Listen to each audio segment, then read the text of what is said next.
ফেসবুকে দেখি, ফেসবুকে আজব জিনিস, বাপরে বাবা, আমার মাথায় ক্র্যাক হয়ে যাবে মনে হয়।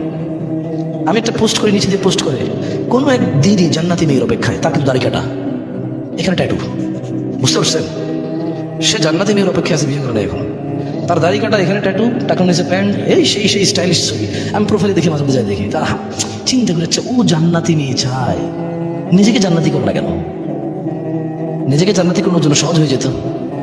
আমি কিন্তু এটা মশকরা করতেছি না, ওর এই চাহিদাকে আমি সাধুবাদ জানাই, কিন্তু আমি বলতে চাচ্ছি যে নিজেকে শুধরাও, অন্য কোনো শুদ্ধ মানুষের কাছে যাও, নিজেকে ইসলামের প্রতি তুমি সুপর্দ করো, অন্য কোনো ইসলাম গ্রহণকারী যারা আল্লাহর কাছে আত্মসমর্পণ করেছে তাদেরকে তোমরা চাও, তাহলে তো জিনিসটা মানায়। সবাই ভালো মেয়ে চায়, কেউ ভালো হতে চায় না, সমাজটা অনেক খারাপ, কেউ খারাপ না। সবাই ভালো ছেলে চায়, খারাপ ছেলে চায় না। সব পুরুষরা বউ মারে, কোনো মহিলা তর্ক করে না। বুঝাইতে পারেনি? সমস্ত দোষ যারা দিদি বিয়ে করে, কেন তুমি ইনসাফ করতে পারবো না? কেন তোমার ভেজাল বেড়ে যাবে? দোস্ত বলতেছে, বন্ধু বলতেছে, বাপে বলতেছে, মায় বলতেছে, তুই এক বই তো চালাতে পারস না, তাহলে দুই বেগম নেই। তুই এক বই চালাতে পারি না, যেহেতু 10 বছর চলছে, আর একটা চালাতে না পারলে ওটা 10 বছর চলবে, সমস্যা কি? যেহেতু একটারই পারি না, তাহলে দুইটাই পারবো না, সমস্যা কি? যেহেতু আমার এখানে মাইনে দিয়েছি আমি। অনেক সময় দেখেন না, কিছু ব্যবসায়ী বাড়িটা বেচবেন না, ভাই এত, আরে ভাই এত দেন, ধর ভাই লস এমনি, তো দেন না, দেন, আরে ভাই অলরেডি বহুত টাকা লস, আর এটা ফসে গেলে ফেলাই দিব, আমি এই লসে বেসবো মানুষ, ঠিক না? তো এক বউ নেই তো, যেহেতু আমি পারি না, আমি ইনসাফ করতে পারি না, ঝগড়া হয়, ঝাঁটি হয়, ভেজাল হয়, আমার অভাব অনটন দূর নেই, তো দুই বই নিয়ে নাহলে অভাব, যেহেতু থাকতেই অভাব, তাহলে এক বলে থাকে লাভ আছে, দুই বলে অভাব থাকে, নষ্ট। বুঝেন নাই ভাই? আমার এই ফটো দিয়ে ভেজাল শুরু করে দেন না করে, আপনার কাম আপনি করেন, আমার কাম আমি করুন। আমার কাজ আপনাকে দিন ইসলাম প্রচার করা এবং এটাকে তুলে ধরা আপনার সামনে। আপনি আপনার সামাজিক অবস্থান, আপনি আপনার ব্যক্তিগত অর্থনৈতিক অবস্থান এবং মানসিক অবস্থান বিবেচনা করে আপনি যা করার করিয়েন। আমি বলেছি তাই লাভ দিয়ে ঝাঁপ দিয়ে যুক্তি দেখা যায় না, পরে আবার আমার বদনাম হবে, বুঝছেন? আপনি আপনার সিচুয়েশন বুঝতে পারেন, এটা একটা গভীর কথা বলে ফেলছি অবশ্য, কারণ ওই যে বললাম না, কালকে একজন কমেন্ট করছে, সব হুজুরা তুই বিয়ের কথা কয় খালি। তা আমি চিন্তা করলাম, এই দেশে যত তালাক হয়েছে সব প্রথম বউ হয়েছে, এবং ওই লোকগুলো আগে বিয়ে করে নাই, আর দুই বউ আছে, একটাকে তালাক দিয়েছে এরকম না, বউ একটা এটাকে তালাক দিয়ে দিয়েছে, বুঝলেন নাই? আর বউ একটা এটার কথা হচ্ছে আপনি ইনসাফ করতে পারবেন না, কি করতে পারবেন না? তো ওকেও পারি না ইনসাফ করতে, ও থাকতেছে, তার মানে আরেকটা করলে ওই বেডের ইনসাফ না করলে বেডে থাকবো, সোজা কথা। তো শিখাই দিচ্ছে মত মানে, আমি সবকিছু পজিটিভ নেওয়ার চিন্তা করি, মানে কোনো কিছু নেগেটিভ নিয়ে না, তেমন কথা হচ্ছে। যেমন ওই যে ছেলেগুলা বোরখা পরা মেয়েদের সাথে প্রেম করে, মেয়েরাও প্রেম করতে যাওয়ার সময় বোরখা পরে যায়, ধার্মিকতা। আমি কি নেগেটিভ নিয়েছি? খালি আমি জানতে চাইছি সোর্স অফ নলেজ কি, মানে কোন ইসলাম থেকে এইসব সভ্যতা পাওয়া যায়, এইসব আদব আখলাক পাওয়া যায়, এইসব ধার্মিকতা পাওয়া যায়। আমি কিন্তু ওদেরকে খারাপ বলিনি, বলছি আমি মুহাম্মদ সাল্লাল্লাহু আলাইহি ওয়াসাল্লামের ইসলাম তো এরকম নাই, আমরা জানি। অন্য সব অপরাধের ব্যাপারে এরকম বলা নেই। তিনি সুবহানাহু ওয়া তাআলা সূরা ইসরার 32 নম্বর আয়াতে বলেছেন, ওয়ালা তাকরাবুজ জিনা, আর জিনার ধারে কাছেও যেও না। কেন? ইন্নাহু, পারকে এভাবে হাত ধরে হাঁটা, কানা ফাহিশা, নিশ্চয়ই অশ্লীলতা। ইন্নাহু, নিশ্চয়ই রেল লাইনে ছেলে মেয়ে হাত ধরে কবিতা বলে বলে গান গেয়ে গেয়ে হাঁটা, কানা ফাহিশা, নিশ্চয়ই অশ্লীলতা। লা তাকরাবুজ জিনা, জিনার কাছেও যেও না। কেন? ইন্নাহু কানা ফাহিশা, নিশ্চয়ই এটা অশ্লীলতা। ক্লাসের ভিতরে বসে দুইজন পাশাপাশি বেঞ্চে, টিচার বোর্ডে দেখাচ্ছে, একজন একজনের পায়ে পা লাগিয়ে দেওয়া, একজন একজনের হাত ধরা, নিশ্চয়ই কলেজ থেকে বের হয়ে একজন আরেকজনের হাতের ভিতরে এভাবে হাত ঢুকিয়ে দিয়ে এভাবে হাঁটা, কানা ফাহিশা, অশ্লীলতা, অশ্লীলতা, অশ্লীলতা। লা তাকরাবুজ জিনা, কাছেও যেও না। এভাবে মেসেজ করো না, এটা কাছে যাওয়া হয়। এভাবে রেল লাইনে হেঁটো না, পার্কে বসো না, হাতের ঝিলে ভাবে হেঁটো না, এটা কাছে যাওয়া। লা তাকরাব, কাছে যেও না, নিকটবর্তী হয়েও না। জিনা, অশ্লীলতার তুমি কাছে যেও না। ইন্নাহু কানা ফাহিশা, নিশ্চয়ই এটা অশ্লীল। ওয়া সাআ সাবিলা, এবং নিকৃষ্ট আচরণ, বর্বর আচরণ, নোংরা আচরণ, বন্য আচরণ। কাছেও যেও না, কাছে যাওয়াটাই নিকৃষ্টতা, কাছে যাওয়াটাই অশ্লীলতা। মেসেজ করা, চিঠি লেখা, হাত ধরা, চোখ টিপ দেওয়া, রাস্তায় হাঁটা, পার্কে বসা, রেল লাইনে চলা, একসাথে দেখা করতে, কফি হাউসে যাওয়া, চায়ের দোকানে যাওয়া, ফুচকা দোকানে যাওয়া, কাছে যাওয়াটাই অশ্লীলতা। ওয়া সাআ সাবিলা, এবং নিকৃষ্ট বর্বরতা। যেও না, যেও না। তোমাদের রব বলেছে রহমানের বান্দারা জিনা করে না। যেও না, যেও না। তোমাদের রব বলেছে এটা নিকৃষ্ট এবং ঘৃণিত আচরণ, এর কাছেও যাওয়া যাবে না। তোমরা কি আম্মাজান আয়েশা রাদিয়াল্লাহু আনহার কথা শুনোনি? তিনি কি 1450 বছর পূর্বে তোমাকে, তোমার বাপকে, তোমার দাদা, পরদাদা, তোমার 14 গোষ্ঠী, তোমার পূর্বপুরুষ 1450 বছর থেকে তিনি কি বলে যান না? তিনি কি এখনো ডেকে ডেকে বলছে না? তিনি কি এখনো বলে না? তোমাদের মাদ্রাসার হুজুররা, তোমাদের মসজিদের খতিবরা, তোমাদের ডাবল টাইটেল, ট্রিপল টাইটেল মাওলানা, পাশ মাওলানারা, তারা কি তোমাদের বলে না? তোমাদের মক্তবে কি কোরআন পাওয়া যায় না? তোমাদের মক্তবে কি হাদিস পাওয়া যায় না? তোমাদের দেশের লাইব্রেরিগুলোতে কি হাদিসের গ্রন্থ পাওয়া যায় না? এগুলো কি কোনো বিলুপ্ত প্রাণী যা চিড়িয়াখানায় টাকা দিয়ে দেখতে হয় গিয়ে? এরকম নাকি? তোমাদের এই জুমাটা কি ফ্রি না? তোমরা কি ফ্রিতে কথাগুলো শুনছো না? কয়জনে কি পে করে, কয়জনে নির্মাণের কাজে সহযোগিতা করে, কয়জনে দিলেও যারা দেয় কি বা দেয়? ওর চোখ আল্লাহর, ওর নাক আল্লাহর, ওর মুখ আল্লাহর, ওর হাত আল্লাহর, ওর কিডনি আল্লাহর। ও যে বলে, ও যে খায়, ও যেখান দিয়ে ও সবকিছু টয়লেটে গিয়ে নিজেকে পরিষ্কার, নিজেকে পরিচ্ছন্ন করে আসে, সেটাও তো আল্লাহর দেওয়া জ্ঞান, সেটাও তো আল্লাহর দেওয়া নিয়ামত। যে পানি দিয়েও পরিষ্কার হয়, সেটা তো আল্লাহর দেওয়া। বিনিময়ে সে দিলে কি দিয়েছে আল্লাহকে? আল্লাহর রাস্তায় কি খরচ করেছে সে আল্লাহর সাথে করছে। আমার কি? আমাকে কেন সে বল দেখাবে? সে মসজিদের জায়গা দিছে, তো আল্লাহকে দিছে, আমার কি? আমার সাথে বল দেখাবে কেন? সেই তিনখানে 10 লাখ টাকা দিছে, আমার সাথে তো ভাব নেওয়ার কি আছে? তুমি দিছো আল্লাহকে, তুমি আল্লাহ থেকে চেয়ে নিবা। আল্লাহ তোমাকে আর কত কিছু দিছে। আম্মা জান আয়েশা কি তোমাদেরকে বলেনি? আম্মা জান আয়েশা কি তোমাদেরকে বলেনি? তোমরা কি শোনোনি তোমাদের মায়ের কথা? রাদিয়াল্লাহু আনহা ওয়ারদা। তোমরা রাসূলুল্লাহ সাল্লাল্লাহু আলাইহি সাল্লামকে ভালোবাসো, সারাদিন গজল গাও, নবিয়ুন্না গাইতে থাকো তোমরা। মুহাম্মদ মুহাম্মদ বলে তোমরা সাল্লাল্লাহু আলাইহি ওয়াসাল্লাম একবার বলো না তোমাদের গজলগুলোতে। তোমাদের গজলগুলোতে শুধু আল্লাহ রাসূল সাল্লাল্লাহু আলাইহি ওয়াসাল্লাম শুধু নাম আর নাম, নাম নাম জপে জান্নাতে চলে যেতে চাও, অথচ তিনি বলেছেন নাম আসলে যে দুরূদ পড়ে না সে কৃপণ বখিল বখিল জান্নাতে যাবে না। তোমরা আছো গান বাজনা নিয়ে ব্যস্ত, তোমরা গজলগুলোকে গান করে ফেলেছো, সিনেমা নাটক করে ফেলেছো ধর্মকে। 1450 বছরে কত স্পষ্টভাবে এখানে বলা আছে কোথায়? আর আয়েশা রাদিয়াল্লাহু তাআলা আনহা, আয়েশা রাদিয়াল্লাহু তাআলা আনহা থেকে বর্ণিত, তিনি বলেন أن رسول الله صلى الله عليه وسلم قال মুহাম্মদ চেনেন ওনাকে? সাল্লাল্লাহু, কে উনি? আল্লাহর কি চেনে? নাম শুনেছেন না? কখনো পরিচয় নেওয়ার চেষ্টা করেছেন না? চেষ্টা করা উচিত। কজনই এবার করি আমরা? আমিও তো কত পিছিয়েছি, আল্লাহ আমাকে ক্ষমা করুন, দয়া করুন, আমিন। আপনাদেরও। ইয়াউমা লা ইয়ানফাউ মালুন ওয়ালা বানুন, যেদিন ধন সম্পদ সন্তান সন্ততি কাজে আসবে না। এই গ্রামের নাম কি ভাই?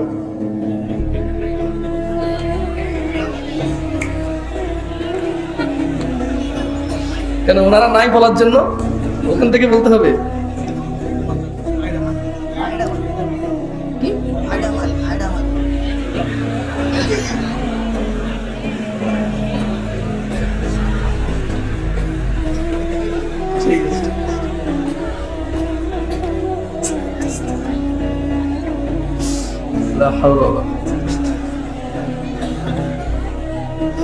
নিজেদের গ্রাম নিজেরা লজ্জা পেলে চলবে?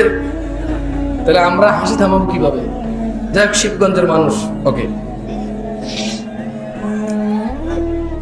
আমি বক্তব্যের শুরুতে বলেছিলাম এখানে বাবা ও সন্তানের উপস্থিতি আছে, আছে তো? মা ও মেয়ের উপস্থিতি আছে, আছে তো? তাহলে সিদ্ধান্ত আপনাদের। আল্লাহ বলছেন যে সেদিন সন্তান সন্ততি আর সম্পদ কাজে আসবে না, ইল্লা মান আতাল্লাহা বিকলবিন সালিম, তবে যে একটা বিশুদ্ধ সুন্দর একটা পরিষ্কার পরিচ্ছন্ন আত্মা নিয়ে আল্লাহর সামনে উপস্থিত হবে সে উপকৃত হবে। ওয়া উজলিফাতিল জান্নাতু লিল মুত্তাকিন, যারা অপরাধ করতে আল্লাহকে ভয় পায়, যারা নেকির কাজে এগিয়ে আসে আল্লাহর তাকওয়া অবলম্বন করে, আল্লাহ বলছেন ওয়া উজলিফাতিল জান্নাতু লিল মুত্তাকিন, সেদিন আল্লাহ ভীরুদের জন্য জান্নাতকে কাছাকাছি করে দেওয়া হবে।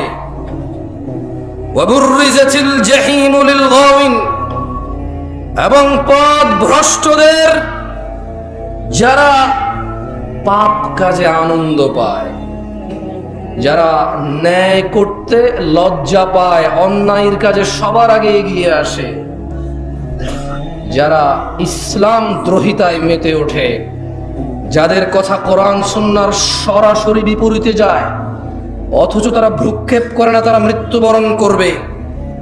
আল্লাহ বলছেন সন্তান সন্ততি আর সম্পদ তো কাজে আসবে না, বরং ওয়াবুররিজাতিল জাহিমু লিল গাওয়িন, পথ ভ্রষ্টদের জন্য উন্মোচিত খোলা হবে জাহান্নাম।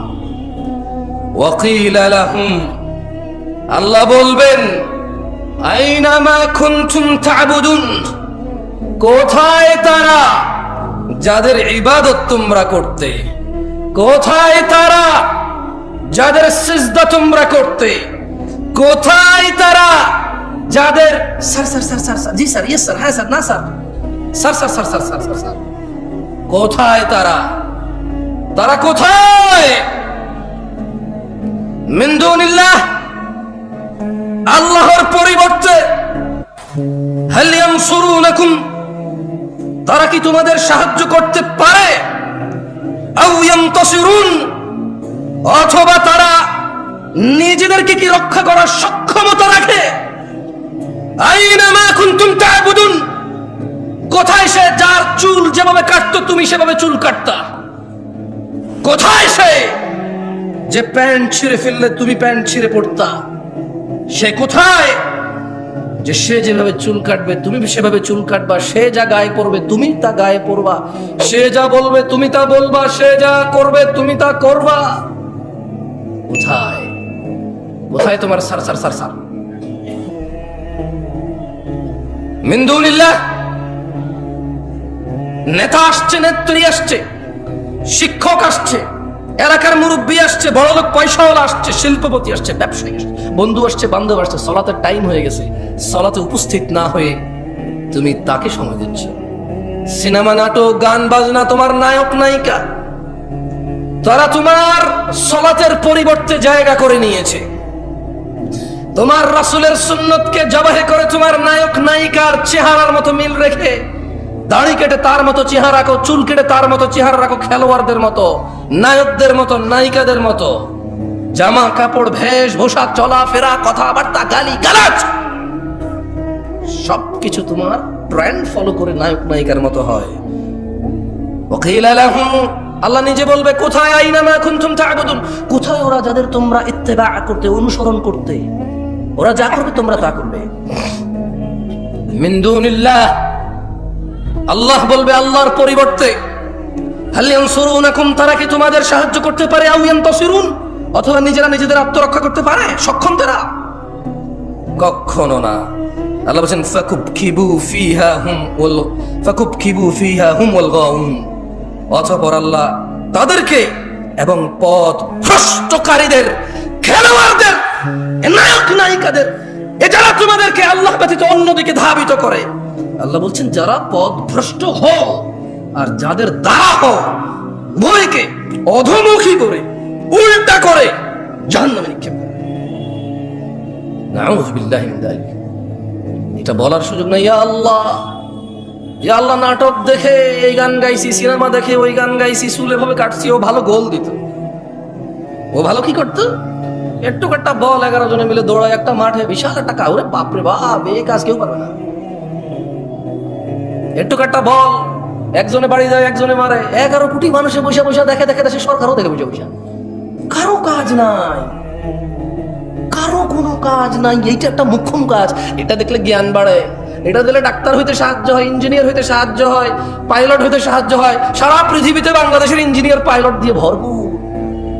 তারা ক্রিকেট খেলতে জানে, ফুটবল খেলতে জানে, সিনেমা দেখতে জানে, গাইতে জানে, বিয়েতে গায়ে হলুদ করতে জানে। এরা মারামারি লাগলে দা ছেড়ি কুড়াল নিয়ে বের হইতে পারে, বাপ মাকে ঘর থেকে বের করে দিতে পারে, সমাজেও থাকতে পারে, চুরি করতে পারে, সুদ খাইতে পারে, ঘুষ খাইতে পারে। বউর সমস্যা হয় না, বাচ্চার সমস্যা হয় না, মায়ের সমস্যা হয় না, বাপের সমস্যা হয় না, সব পারে। এই পৃথিবীর সবচাইতে খারাপ স্বামী বউয়ের কাছে অন্য মেয়ের সাথে কথা বলা পুরুষ। ঘুষখোর, সুদখোর, বেনামাজি এদেশে খারাপ স্বামী হয় না। লজ্জাজনক বিষয়, এদেশের মেয়েদের, তাদের বাবারা, এদেশের মেয়েদের, কেউ ঠিকঠাক বলবেন না কেমন? কারণ আপনি একটা তো ঠিক বললেন, আমি খুব হাইপ হয়ে গেলাম, মাশাআল্লাহ, okay, people are connected with me. আর একটা চুপ থাকলে আমি বলবো যে হয় নাই মনে আমার কথা, দরকার নেই তো আপনি এভাবে কথা বলা কেমন? ভাই আজকে ভিন্ন জায়গায় এসে পড়ছেন ভাই।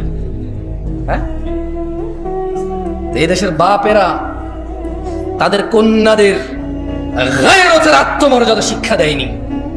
এজন্য তাদের স্বামীরা ঘুষখোর হলে, সুদখোর হলে, দুর্নীতিবাজ হলেও তাদের স্ত্রীরা বড় বড় গহেনা পরে, 2 লক্ষ টাকায় গরু কিনে। ভাবি জানেন এটা আপনার ভাইয়া নিয়ে আসছিল, মালদ্বীপ গিয়েছিল যে তখন, বড় করে বল।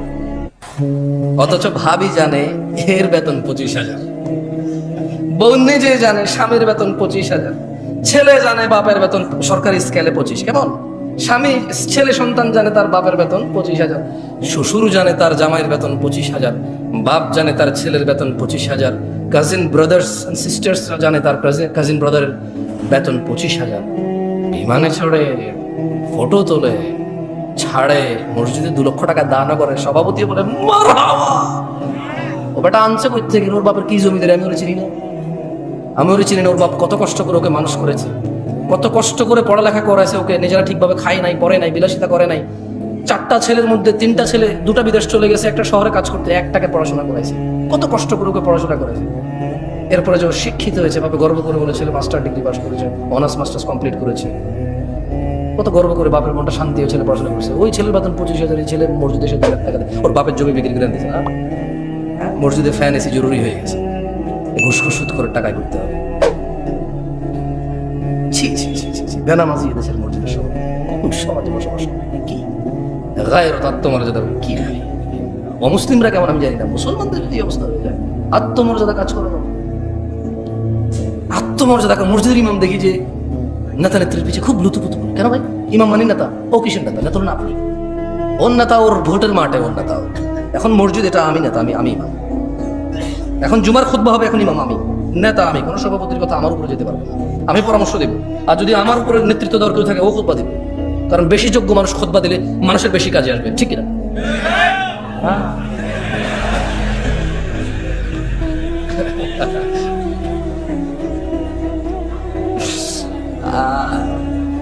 অভ্যাস সহজে যাবে না, সহজে যাবে না। আউযু বিল্লাহি মিনাশ শাইতানির রাজীম। সবাই বলেন আল্লাহুম্মা সাল্লি আলা মুহাম্মাদ, আল্লাহুম্মা সাল্লি আলা মুহাম্মাদ, আল্লাহুম্মা সাল্লি আলা মুহাম্মাদ, আল্লাহুম্মা সাল্লি আলা মুহাম্মাদ। আল্লাহর নবী বলেছে যে একবার দুরূদ পড়বে 10টা রহমত হবে, 10টা গুনাহ মাফ হবে, দরজা বৃদ্ধি হবে। দুরূদ পড়বেন বেশি বেশি। ফাকুবকিবু ফিহা ওয়া হুম ওয়াল গাউন। অতঃপর তাদেরকে এবং পথ ভ্রষ্টকারীদের, নায়ক নায়িকা, গায়ক গায়িকা, খেলোয়াড়, নেতা নেত্রী, এই নর্তকী, গায়ক, যত কেউ মানুষকে পথভ্রষ্ট করে, যারা জায়গায় জায়গায় গিয়ে সিনেমা দেখায়, জাদু দেখায়, যারা মানুষের জন্য জুয়ার আসর বসায় রাখছে, মদের আসর বসায় রাখছে, ক্যারাম খেলার আসর বসায় রাখছে মানুষের জন্য, আল্লাহ বলছেন এদের সবাইকে এবং যারা ওখানে অংশগ্রহণ করে অধোমুখী করে কোথায় নিক্ষেপ করবে? এগুলো বলবেন। এগুলো বললে কি হয়? মানে আপনার মনে থাকবে যে আল্লাহ কি বলছে। কেমন? ঠিক বা ঠিক দিয়ে লাভ নাই। ওয়াজুনুদু ইবলিস আজমাউন, এবং আল্লাহ ইবলিসের বাহিনীর সকলকে জাহান্নামে নিক্ষেপ করবেন। ক্বালু, তারা সবাই ওখানে বলবে, ওয়াহুম ফিহা ইয়াখতাসিমুন, তারা সবাই জাহান্নামে বিতর্কে লিপ্ত হয়ে বলবে, তাল্লাহ, আল্লাহর কসম, ইন কুন্না লাফি দালালিম মুবিন, আমরা তো স্পষ্ট পথ ভ্রষ্টতায় নিমজ্জিত ছিলাম। উপস্থিত জনতা, উপস্থিত ভাই, উপস্থিত চাচারা, মুরব্বী, যারা বয়স্ক আছেন, সবাইকে একটা কথা বলতে চাই। আমি কিছু প্রশ্ন করব, আপনারা আমার কথা শোনেন তো, ঠিক না? পুরো গ্রামের সবাই জায়গায় ভাই সাউন্ড কম কি, এখানে শুনলে তো হয়। রাতের বাজে 11:30, মানুষ ঘুমাবে না, কালকে বাচ্চা কাচ্চার স্কুল মাদ্রাসা নাই। সাউন্ড তুমি প্রয়োজনে বাহিরটা আরো কমাই দাও, বাইরের দরকার নেই সাউন্ড, এখানে সাউন্ড হলে চলবে, খালাস। বলেন তো, আমি কিছু প্রশ্ন করব, যারা যারা জানেন সঠিক উত্তর দেবেন, ঠিক আছে? জুয়া খেলা কি? মদ খাওয়া, নামাজ ত্যাগ করা, গালিগালাজ করা, মারামারি করা, সুদ খাওয়া, ঘুষ খাওয়া। আমাকে আনছেন কেন সপ্তাহ পরে? আরে হাসেন কেন? সবকিছু কৌতুক না? সবকিছু কৌতুক। দুনিয়াটা খেল তামাশা হয়ে গেছে, ব্যাস খালাস। খেলো, হাসো, তামাশা করো, ব্যাস। আমি বলছি যে হারাম কোনটা আপনি জানেন না যেটা হারাম? এই যে এটাই আল্লাহ কোরআনুল কারীমে বলতেছে। তুমি তো এটা ধরো নাই না? ঠিক আছে, ধরবো না, এটা সাউন্ড ধরবো না। এটাই আল্লাহ বলতেছে যে তাল্লাহ, আল্লাহর শপথ, ইন কুন্না লাফি দালালিম মুবিন, এই পথভ্রষ্ট মানুষগুলো দুনিয়াতে জানে কোনটা ন্যায় কোনটা অন্যায়। এরা সবাই বলবে আল্লাহর কসম, আল্লাহর কসম, আমি তো দুনিয়াতে পথভ্রষ্টতা নিমজ্জিত ছিলাম। ইয নুসাউইকুম বিরাব্বিল আলামিন, যখন আমরা তোমাদেরকে সৃষ্টিকুলের রবের সমকক্ষ গণ্য করতাম। এখানে মুশরিকদের কথা বলতেছে। কাকে বলতেছে? মুশরিকদেরকে বলতে। আচ্ছা বলেন তো, একটা কনসার্ট যদি হয় আজকে রাতে এখানে, এটা কি হয়? এই গ্রামের যুবক যুবতীদের যদি, মেয়েদের যদি আলাদা ব্যবস্থা করা হয়, আচ্ছা এখানকার উদাহরণ দিয়ে লাভ কি? এখানে এরকম হবে না। ঢাকা শহরে যে কনসার্ট গুলো হয়, মেয়ে ছেলে তো আলাদা ব্যবস্থায় আছে, সবাই দাঁড়ায় থাকবে আর মোবাইলে লাইট জ্বালায় থাকবে। নতুন করে খেয়াল করতে পারে, মাঝে মধ্যে তো ইন্টারনেট আসা আপনারা দেখেন না? হ্যাঁ, একজনে টুন টুন টুন টুন করে গান গায়, সবাই মোবাইলে লাগায়, ওই যে এই দিয়ে বাতি লাগায়, ঠিক না? ঠিক কিনা? হ্যাঁ ঠিক। তো আপনি দেখবেন ওখানে ছেলে মেয়ে উভয়ের উপস্থিতি প্রচুর, টিকিট পায় নাই, পাড়াপাড়ি করতেছে, আর্মি পুলিশের পিড়ায় লাইন ধরতে পারতেছে না, মানুষ আর মানুষ। খুব আফসোস করে বলো যে আমরা এসেছিলাম খুব শখ করে, ভেবেছিলাম পাবো, কিন্তু আসলে একটু লেট হয়ে গেছে, পাই নাই।